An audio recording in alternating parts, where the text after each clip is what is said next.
Mon Seigneur, mon Dieu, j'avoue, oui, j'avoue que je me suis égaré comme une brebis perdue. Mais j'espère que mon pasteur, qui est celui-là même qui m'a créé, me portera sur ses épaules dans son éternelle demeure. C'est là la maison du Seigneur qui n'est ni terrestre ni céleste, c'est-à-dire de la nature des cieux visibles et corporels, mais qui étant toute spirituelle et participant à ton éternité, demeurera à jamais sans le moindre déchet et la moindre défaillance. Oui, Seigneur, tu l'as établi pour tous les siècles des siècles. Tu as ordonné qu'elle fût ainsi, et rien ne peut abolir ton ordonnance.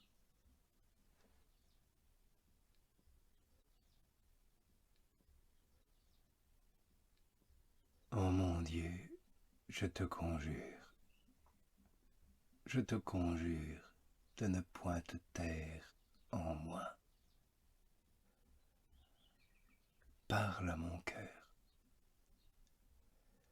fais-y entendre ta vérité, car il n'appartient qu'à toi de parler en cette sorte.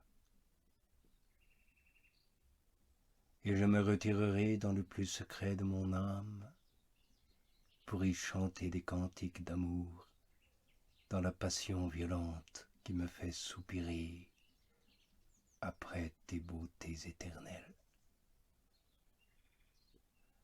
Oui, je m'y retirerai pour y déplorer avec des gémissements ineffables la misère de mon pèlerinage en ce monde et pour y élever mon cœur tout en haut vers la Jérusalem céleste, pour y avoir continuellement présente à mon esprit cette Jérusalem, ma chère patrie, cette Jérusalem, ma chère mère, et enfin pour jouir pleinement de toi, toi qui es son roi, son soleil, son père, son protecteur, son époux, ses purs et immuables délices, sa parfaite joie, son bonheur inconcevable, enfin qui est toute réalité parce que tu es le seul vrai et souverain bien.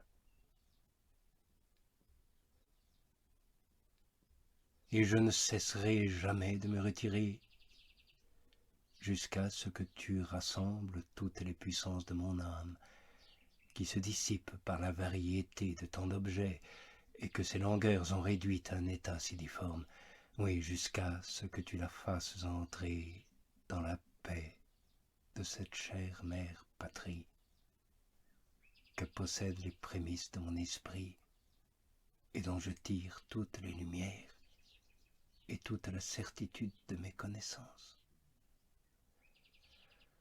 Et jusqu'à ce que toi, mon Dieu, de qui je tiens mon salut, la rende belle et inébranlable dans toute l'éternité. Oui, lorsque je serai uni à toi, dans toutes les puissances et toutes les parties de mon âme, je ne sentirai plus de travaux, ni de douleur, et ma vie sera toute vive et toute pleine de vie lorsqu'elle sera toute pleine de toi. Car au lieu de rendre l'âme plus pesante en la remplissant, tu la rends au contraire plus vive et plus légère. Et ce qui fait que je suis encore à charge moi-même, c'est que je ne suis pas entièrement empli de toi. C'est pourquoi, mon Dieu, toute mon espérance n'est fondée que sur la grandeur de ta miséricorde. Tu nous commandes d'être simples et sobres. C'est la simplicité qui nous ramène à cette unité suprême dont nous nous étions éloignés pour nous disperser dans la multiplicité des créatures. Ô amour qui brûle toujours, ne t'éloigne jamais.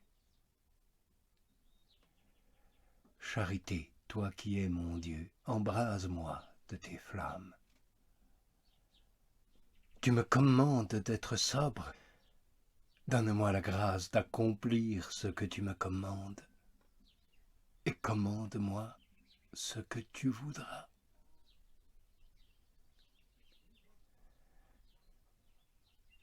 Ô Seigneur,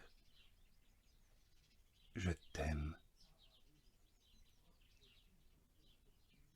Et ce n'est point avec doute, mais avec certitude que je sais que je t'aime. Car tu as frappé mon cœur par ta parole, et aussitôt je t'ai aimé.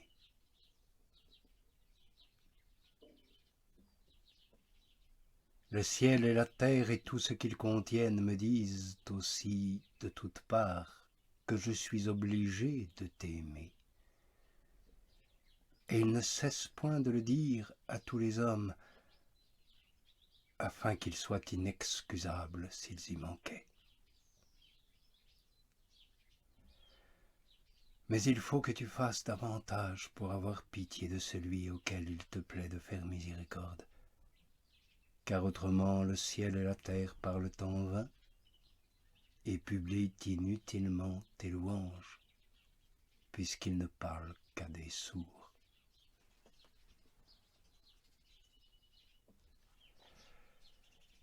Mais qu'aimais-je lorsque je t'aime? Ce n'est ni tout ce que les lieux enferment de beau, ni tout ce que les temps nous présentent d'agréable. Ce n'est ni cet éclat de lumière qui donne tant de plaisir à nos yeux, ni la douce harmonie de la musique, ni l'odeur des fleurs et des parfums, ni la manne, ni le miel, ni tout ce qui peut plaire dans les voluptés de la chair.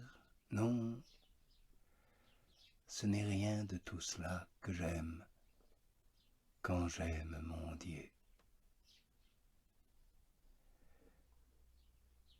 Et j'aime néanmoins une lumière, une harmonie, une odeur, une volupté quand j'aime mon Dieu. Mais cette lumière, cette harmonie, cette odeur et cette volupté ne se trouvent que dans le fond de mon cœur,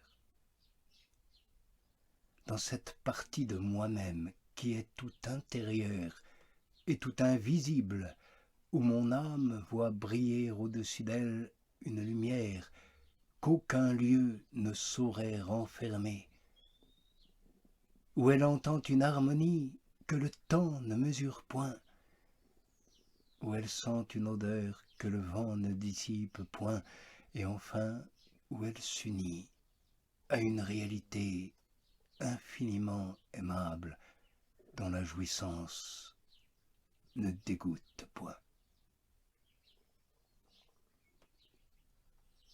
Voilà ce que j'aime quand j'aime mon Dieu.